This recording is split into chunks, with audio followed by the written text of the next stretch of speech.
en un día como este, donde las iglesias de toda América Latina nos unimos para orar, qué útil, qué válida sigue siendo la pregunta en torno a la oración. ¿Cuál es el poder que la oración tiene? ¿Cuál es el papel que la oración tiene? ¿Cuál es la autoridad que la oración tiene? Y ciertamente es eso lo que en esta tarde ya queremos compartir alrededor de este día continental de oración. Allí en el libro de Colosenses capítulo 4, versos 2 al 4, le voy a invitar a ponerse en pie, por favor. Vamos a leer un texto que nos anima a considerar la oración como nuestro aporte y nuestro recurso para toda necesidad. ¿Qué dice este texto? Allí en Colosenses 4, 2 al 4, lo estuvimos considerando en momentos pasados también, pero en esta ocasión queremos, a la luz de este día continental de oración, volverlo a traer. Vamos a leer todos juntos, por favor. Comparta la palabra con quien está a su lado y también, si no tiene la palabra, allí donde proyectamos saldrá el texto bíblico. Ya los que nos ven en la señal de Israel TV online en el mundo entero, un cordial saludo. Dígalo conmigo fuerte. Perseverad en la oración, velando en ella con acción de gracias, orando también al mismo tiempo por nosotros, para que el Señor nos abra puertas para la palabra, a fin de dar a conocer el misterio de Cristo, por el cual también estoy preso, para que lo manifieste cómo debo hablar. Señor, ese misterio de Cristo, ese misterio que nos fue revelado a nosotros, por el cual hoy te hemos agradecido y por el cual hoy seguimos clamando para que se revele a quienes todavía no lo conocen. Que de una manera sencilla podamos reflexionar y, más que eso, ser desafiados a responder a una inquietud tuya. Gracias por ello, en el nombre de Jesús. Amén y amén. Tome asiento, por favor. En un día como este, en un día donde no hay un mensaje escrito, porque el deseo de las iglesias bautistas latinoamericanas hoy es dialogar sobre el poder de la oración. Y para dialogar necesitamos interactuar mediante los textos de la palabra. Y hoy queremos que los textos de la Biblia sean los que nos vayan guiando en este proceso. Ciertamente, cuando hablamos acerca de ese misterio de Cristo, hay una gran inquietud que de inmediato salta a nosotros. ¿Cuántos de América Latina conocen de ese misterio? Hoy es el día continental de oración. Hoy estamos orando por esta región donde nosotros vivimos, América Latina. Y déjeme decirle alguna información muy rápida sobre América Latina. América Latina es un continente que tiene casi 600 millones de personas que viven en esta región. 597 millones de personas vivimos en este continente. 597 millones de personas. En este continente tan lindo en el que usted y yo vivimos, hay ciudades muy pobladas con hermosos paisajes, con hermosos desafíos. México, la Ciudad de México, Sao Paulo, Buenos Aires, Río de Janeiro, Bogotá. Cada una de esas ciudades superando, México y Sao Paulo, casi los 20 millones de personas. Buenos Aires, Río, Bogotá, entre los 9 y 13 millones de personas. Pero en un día de oración, tal vez uno se preguntaría, ¿y qué tiene que ver eso conmigo? ¿Qué tiene que ver eso con la iglesia? ¿Qué tiene que ver eso con el mover de Dios? Ahora les voy a decir algo. Si casi 600 millones de personas vivimos en América Latina, ¿sabe cuántos de esos 600 millones conocen de Cristo? En un continente donde hay libertades, en un continente donde no hay persecución, en un continente donde usted puede llevar la Biblia y nadie lo va a apedrear por usar la Biblia. ¿Sabe cuántos de esos casi 600 millones de habitantes conocen de Cristo? Se lo voy a decir. Menos del 15% de ese 600 millones conocen de Cristo. Significa, rápidamente usted hace número, y significa que entre 90 millones o un poco menos de personas en este continente han declarado tener una experiencia personal con Jesús. Eso implica de que hay 510 millones de personas que todavía no han tenido una experiencia personal con Jesús. Y yo le pregunto, ¿debemos de orar por eso? En esos 510 millones, ¿cuántos amigos suyos están? ¿Cuántos familiares nuestros están? ¿Cuántos con los cuales compartimos muchos momentos de la vida están? Pero queremos dialogar en esta mañana. Y hay una inquietud que siempre estuvo presente. Siempre la iglesia lidió con este desafío. Y cuando vamos al libro de Romanos, Pablo dice algo que a la iglesia de ese tiempo y a la iglesia de hoy nos tiene que confrontar. 510 millones. De esos 510, muchos en Ecuador y en nuestros países vecinos.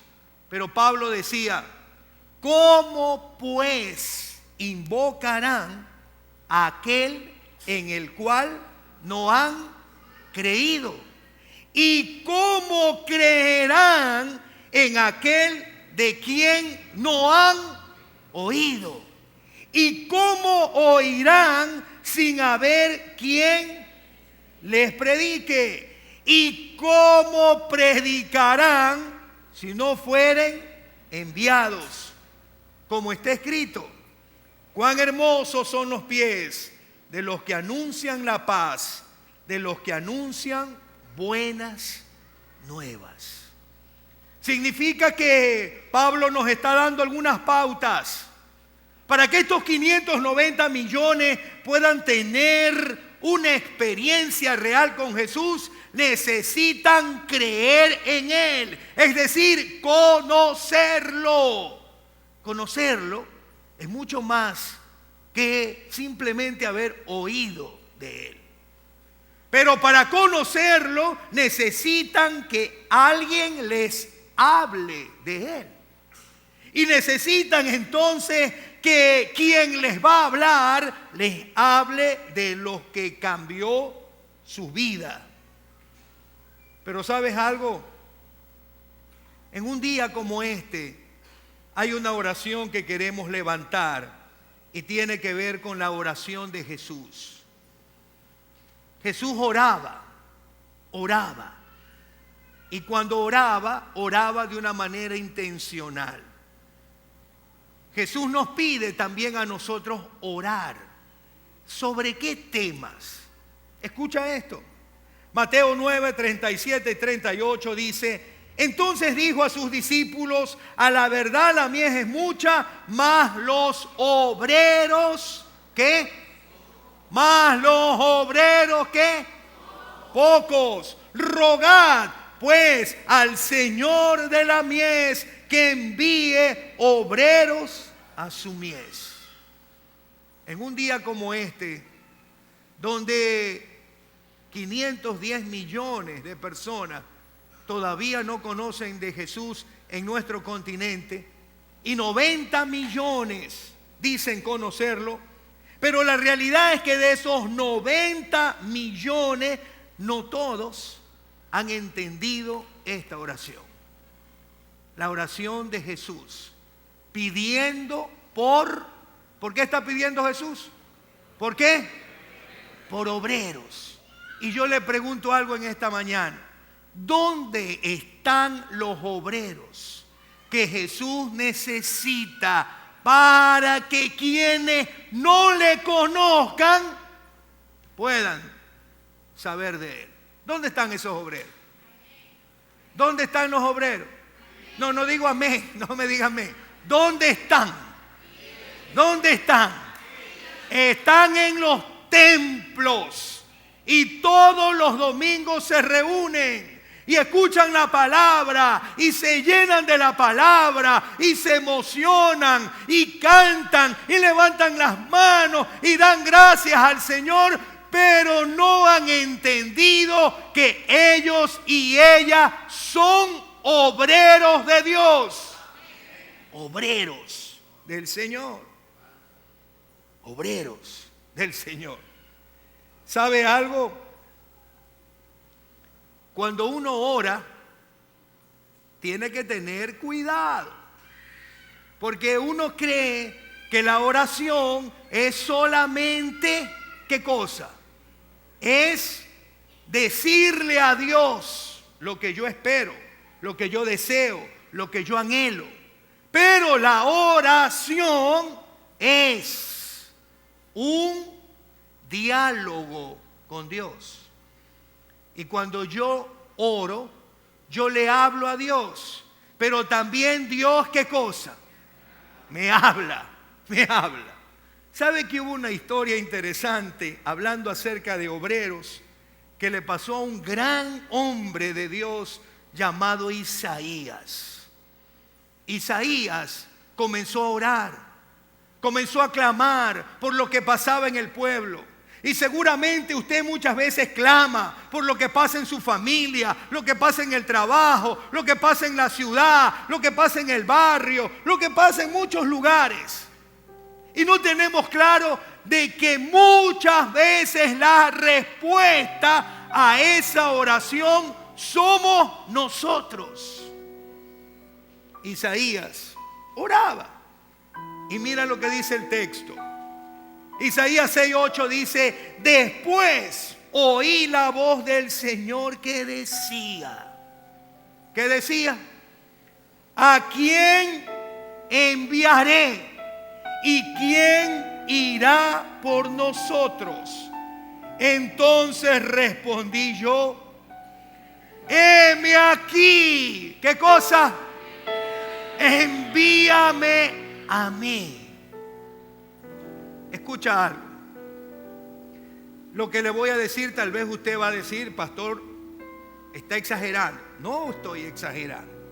Hace unos años atrás, hay una organización en Ecuador que se llama 100 años sin iglesias. Y ellos hicieron un estudio para ver en cuántos lugares de Ecuador no había una iglesia cristiana. Una.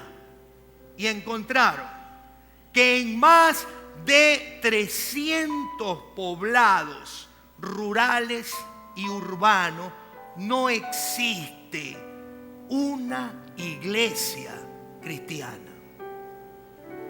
Déjeme decirle algo. Cuando hablamos de los pueblos no alcanzados, a veces creemos que eso es en África, en Asia. ¿Sabe cuántos pueblos no alcanzados hay en Latinoamérica? Hay tribus, hay etnias indígenas que nunca han escuchado el Evangelio. Y escuche algo. ¿Sabe por qué esto es urgente?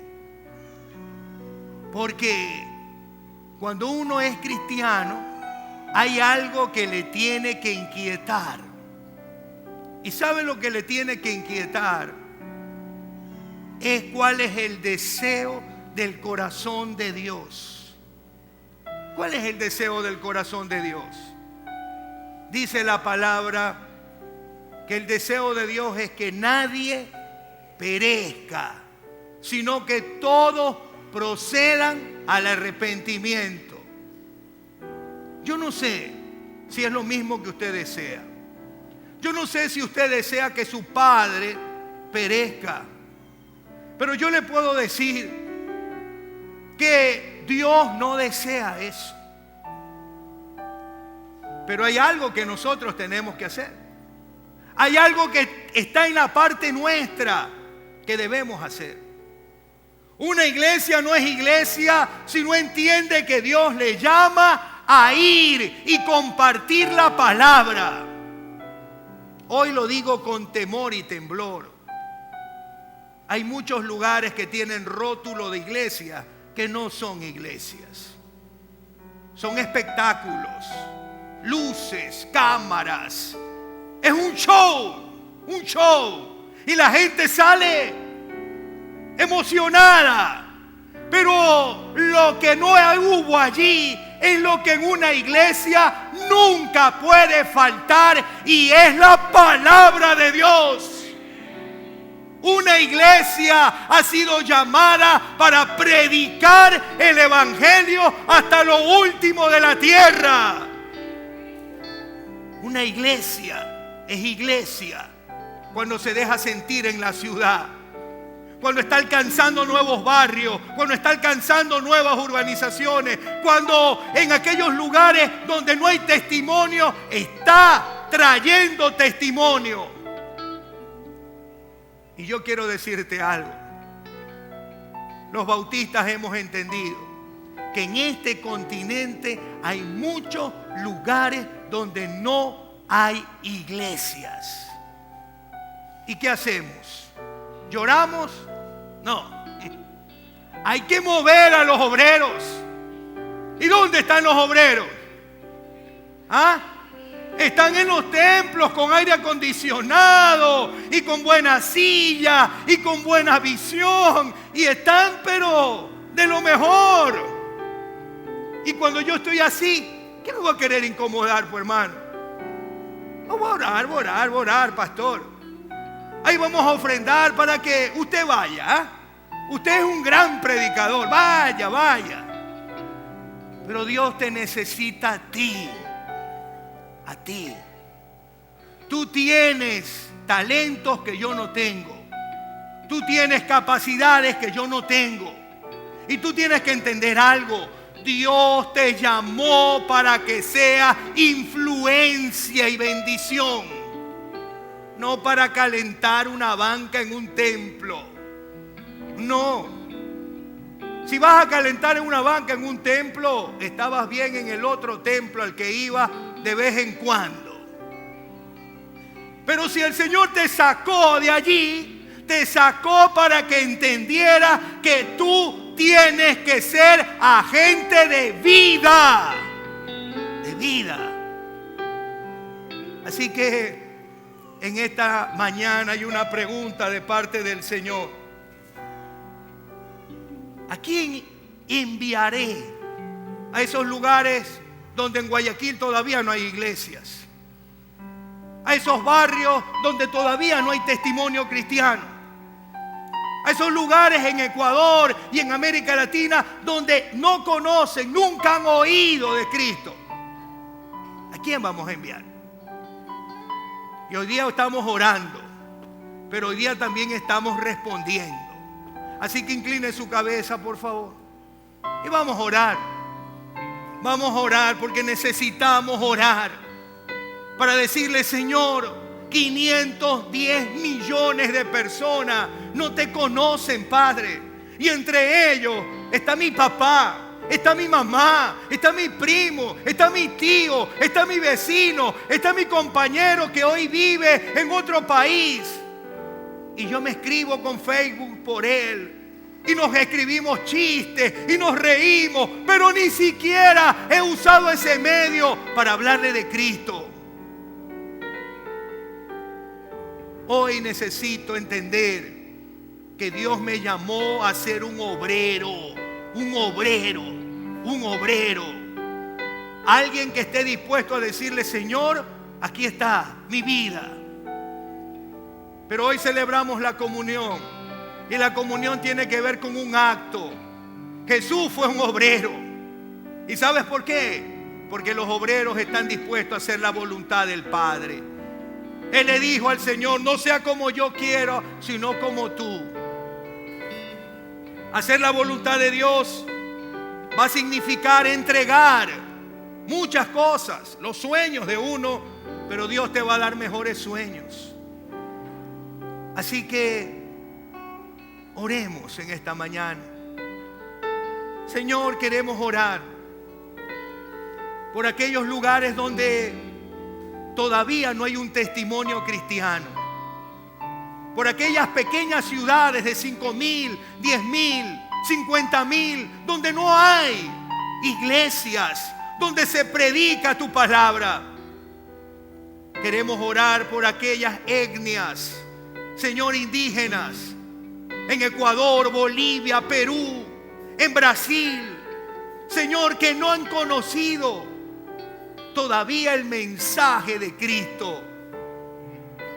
Miles de iglesias en Latinoamérica con hermosos creyentes, profesionales, hombres de negocios, brillantes, pero que no han entendido que Dios los llamó para ser obreros tuyos, para poder ser testimonio y bendición. En esta mañana, al igual que Isaías, mientras oramos por ellos, tú nos haces una pregunta: ¿a quién enviaré? ¿Y quién irá por nosotros? Y yo estoy seguro que hay 1, 2, 3, 10, 50 que en esta mañana, en este lugar, te quieren decir: Señor, heme aquí, envíame a mí, con mis temores, mis debilidades, con aquellas cosas que a veces lucho. Pero yo entiendo, Señor, que tú me llamaste para algo más. Te doy gracias por mi profesión, por mi negocio, pero sé que tú tienes algo más para mí. Y yo lo quiero aceptar, recibir, Señor.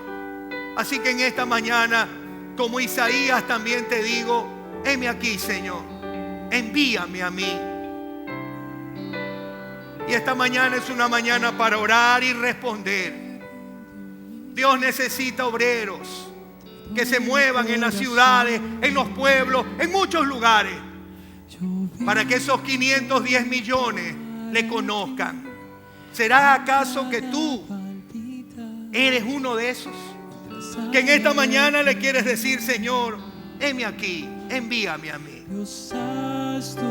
Yo quiero orar por ti, como hace muchos años atrás un pastor oró por mí también. Y ahí donde estás, yo te quiero pedir que te pongas en pie. Si en esta mañana tú le dices: Señor, heme aquí, envíame a mí. Si tú en esta mañana le dices al Señor: Señor, yo soy un hombre o una mujer que tú le has dado habilidades, talento, profesión, y quiero ponerla a tu servicio. Y hoy te quiero decir: heme aquí, Señor, envíame a mí. Envíame a mí a los médicos que no te conocen. Envíame a mí a los ingenieros. Envíame a mí, Señor, a la gente que está en el mundo de la pesca. Envíame a mí a otros lugares, Señor, donde tú quieras. Heme aquí, Señor, envíame a mí. ¿Será que en esta mañana todavía el Señor puede encontrar obreros en este lugar? Yo creo que sí. Hay muchos en esta iglesia, muchos. Hay un ejército que con tristeza ha perdido la alegría de llevar personas a Cristo. Y piensa que la vida de fe es solo recibir, recibir y recibir. Pero es hermoso aprender a dar. dar de lo que Dios te da. Así que regresa a ese amor, al amor de ser instrumento de Dios para otros. Y mientras estamos allí, mientras dejamos que Dios obre, porque Él es el que llama, Él es el que convence, Él es el que levanta. Así que aquellos que están de pie, dígale: Señor, hoy rindo mi ser. Hoy rindo mi ser, Señor. Hoy te rindo mi ser y te doy mi corazón. Yo vivo para ti en cada palpitar, mientras haya aliento en mí. Dios, haz tu obra en mí. Hoy te rindo mi ser y te doy mi corazón. Yo vivo para ti en cada palpitar, mientras haya aliento en mí. Dios, haz tu obra en mí. Yo quiero terminar contándote una historia. Seguramente Dios usará esta historia para despertarte. En la Biblia hay un personaje llamado Jonás. Jonás. Y dice que Dios lo llamó para que llevara el mensaje a una ciudad llamada Nínive. Pero Jonás luchó. Jonás no quería ir a Nínive. Él no lo consideraba como parte de sus prioridades. Y Dios tuvo que hacer algunas cosas en la vida de Jonás. Y Jonás tuvo que pasar por momentos muy tristes, muy complejos, hasta que finalmente, no de buena gana, se rindió al Señor. Yo te entiendo, hermano, porque muchos años de mi vida yo también decía: yo no soy pastor. No soy pastor, decía. Yo soy predicador, por último, pastor no. Y Dios tuvo que tratar con mi vida muy duro. Y yo he escuchado a muchos que hoy están aquí sentados decir: yo no soy pastor. Es que para ser obrero de Dios, tú no necesitas ser pastor. Tú lo que necesitas es tener un corazón apasionado por Dios. Y si tú tienes un corazón apasionado por Dios, tú sí le puedes decir: Señor, usa mi vida, usa mi vida, usa mi vida. Así que hay algunos que están plácidamente sentados que deben de ponerse en pie mejor y aprender a decirle al Señor: Señor, aquí está mi vida. Aquí está mi vida, Padre. Y yo te la entrego a ti. Te rindo mi vida a ti, Señor. Te rindo mi vida a ti. Úsame, Padre. Úsame. He perdido tanto tiempo en cosas triviales.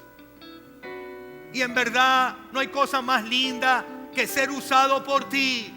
No hay cosa más linda que una persona me abrace y me diga: Parrish, porque un día me predicaste a Cristo, hoy conocí al Señor y soy salvo. Y eso te quiere decir tus amigos. No te quedes callado. Hay gente que necesita que conocer a Jesús. Y tú tienes que abrir tus labios y decirle: Señor, donde me quieras usar, allí yo voy a estar. Padre, te agradezco por esta mañana. Contigo solo hay una manera de vencer, y es rindiéndose. Esas historias que a veces malinterpretamos acerca de la lucha de Jacob con el ángel. Y no entendemos que la única manera de que Jacob pudo vencer al ángel fue cuando se derrotó delante de él y cuando se rindió. La única manera de poder vencer en la vida de un hombre con Dios es cuando uno se rinde y le dice: Señor, mi vida es tuya. Los talentos que me has dado son tuyos. Los recursos que me has dado son tuyos. Los sueños que me has dado los pongo en tus manos, para que tú, Señor, hagas con ellos como tú quieras. Pero yo soy un obrero tuyo. Y un obrero se pone el overol y sale todos los días a hacer la labor. Necesitamos obreros, Señor. La mies es mucha. Hay tanta gente que necesita conocer de Jesús. Los pastores no damos abastos. Los misioneros no damos abasto. Los creyentes que están comprometidos no dan abasto. Hay que involucrar a nuevos que sientan que Dios los llama. Así que llámalos tú, Señor. Inquiétalos tú. Y muévelos a hacer la obra cada día por donde vayan, sembrando la palabra con alegría. Te agradecemos, Señor, por ello. Te agradecemos. A ti sea todo honor y toda gloria. En el nombre de Jesús. Amén y amén. Tome asiento, por favor. Pero quiero que me regales 2 minutos más. Son dos. Hay una petición de oración por la cual estamos orando en América Latina. Antes, cuando hablábamos de América Latina, hablábamos de narcotráfico, violencia, guerrillas, secuestro. Hoy hay un tema que está golpeando a miles de familias en América Latina, incluido Ecuador. Y es un problema por el cual necesitamos orar. Porque está golpeando a la población más débil, que son los niños. Mira, este reportaje dura 2 minutos. Y luego de eso vamos a orar por esta necesidad. Aunque el número de menores que cruza la frontera sur solos ha aumentado de forma dramática en las últimas semanas, lo cierto es que desde hace años niños y adolescentes realizan esta peligrosa travesía. El recorrido no conlleva siempre la reunificación con sus padres y es particularmente difícil para los más jóvenes. Desde Guatemala, Erika Porras tiene el testimonio de uno de estos inmigrantes y lo último sobre la crisis humanitaria. Jimmy Gómez Marroquín emprendió la ruta del sueño americano cuando apenas tenía 14 años. La pobreza y la falta de oportunidades para su familia lo orillaron a tomar esa decisión. Teníamos que seguir caminando en el bosque y sin comer. Después de mucho sacrificio, llegó a Estados Unidos. Logró trabajar con papeles falsos en Arizona, pero 6 meses después fue capturado y deportado. Ellos, en vez a todos los menores de edad, más que todo a toda la gente lo empujaban, lo maltrataban, los de migración y adentro de la empresa, los mayordomos lo trataban muy mal a uno. Ricardo es salvadoreño y se encuentra de paso en Guatemala para continuar su viaje y llegar a los Estados Unidos. Aunque no se lo aconseja a nadie, y menos a un niño, a emprender el viaje debido a los peligros, esta es la segunda vez que lo hace. Con tal de que en la migra no lo agarre uno, ¿verdad? Uno se tira por donde sea y sin importarle qué le va a pasar a uno. Las autoridades estadounidenses estiman que entre octubre de 2013 y mayo del 2014, por lo menos han cruzado la frontera 47,000 niños no acompañados, provenientes de Guatemala, El Salvador y Honduras, por lo que ya lo catalogaron como una crisis humanitaria. Es como que la emergencia que tienen ahora en Estados Unidos de que los albergues no se dan abastos, ¿no? Y que prácticamente los están llevando o albergando hasta en centros militares, bases militares. Entonces, Realmente esos no son espacios propicios para la niñez. Por su parte, el gobierno de Guatemala manifestó que presentará nuevas políticas para apoyar a los niños guatemaltecos. Hay un número importante de niños guatemaltecos que van en busca de sus padres, que muchos de ellos están ya allá en Estados Unidos, está el papá o está la mamá y los niños se han quedado aquí con sus abuelos. Y lo que están haciendo es tratar de ver cómo llegan allá, pero el número sí se ha incrementado y nosotros estamos preocupados también por el trato que se le están dando a ellos o que están recibiendo. El próximo viernes arribará a este país el vicepresidente de los Estados Unidos para abordar esta crisis humanitaria con los representantes del Triángulo Norte. Desde Ciudad de Guatemala, Erika Porras, Univisión. Hablamos de América Latina y un problema que está golpeando. En los últimos 7 meses, casi 7.000 niños están cruzando las fronteras por todo Centroamérica, México, para ir a Estados Unidos. Muchos de ellos no están llegando, muchos están muriendo en el camino, muchos están siendo atrapados y el sueño de ver a sus papás se termina porque los llevan a cárceles. Ya ni siquiera hay cárceles por la cantidad de niños que hay. Los están llevando a recintos militares. Y escucha esto, ellos fueron con un sueño, ver a sus papás. Y cuando llegan y son detenidos, sus papás nunca van, porque ellos no van, porque piensan que si van, ¿qué va a pasar? Los detienen. Entonces, niños hoy están muriendo en el camino. Niños hoy están viviendo en cárceles o en centros militares. En estos días recibí unos correos de pastores centroamericanos y de Estados Unidos, porque hay una situación tremenda. Todos los días están cruzando. Hoy están cruzando niños allá. Pero hay algo que las iglesias están haciendo y gloria a Dios por eso. En las rutas donde esos niños están, las iglesias han implementado comedores para darle de comer a esos niños. Y le están haciendo funditas para darle agua, para que en el desierto, porque ya no pueden cruzar por los otros lugares que son menos complicados, sino que están cruzando, como vieron, por desiertos, donde muchos niños están muriendo. Y déjeme decirle algo, entre esos niños hay niños ecuatorianos. El Universo sacó un documental de 583 niños que están incluidos en medio de todo eso. ¿Podemos hacer algo? ¿Ah? ¿O no tiene nada que ver con nosotros? ¿O es algo que no tiene nada que ver? Sí podemos hacer. Sí podemos hacer. Las iglesias que están en la ruta están haciendo su trabajo.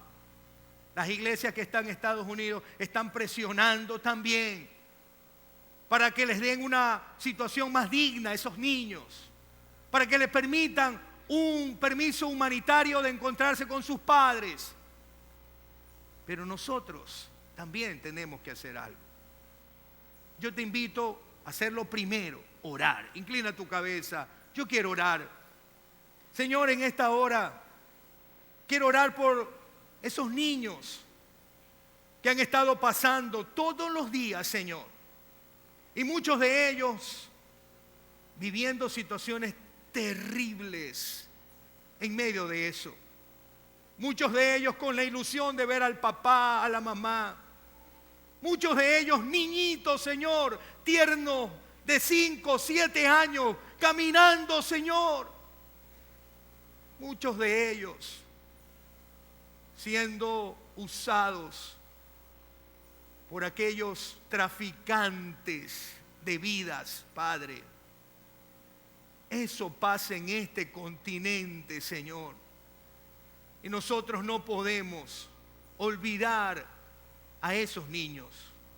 Oramos para que esas iglesias que están en el camino sigan haciendo esa labor. Oramos para que las iglesias que están en Norteamérica hagan su labor, presionen hagan su esfuerzo de poder, Señor, acompañar a estos niños y buscar una reunificación familiar. Oramos, Señor, por los gobiernos, para que puedan generar más fuentes de empleo y esa inmigración que siempre ha destruido familias pueda detenerse, Señor. Pero también entendemos que no solamente hay que orar, hay que respaldar. Y es nuestro deseo, Señor, estar presente en esos espacios, entendiendo que al estar allí estamos en tu voluntad.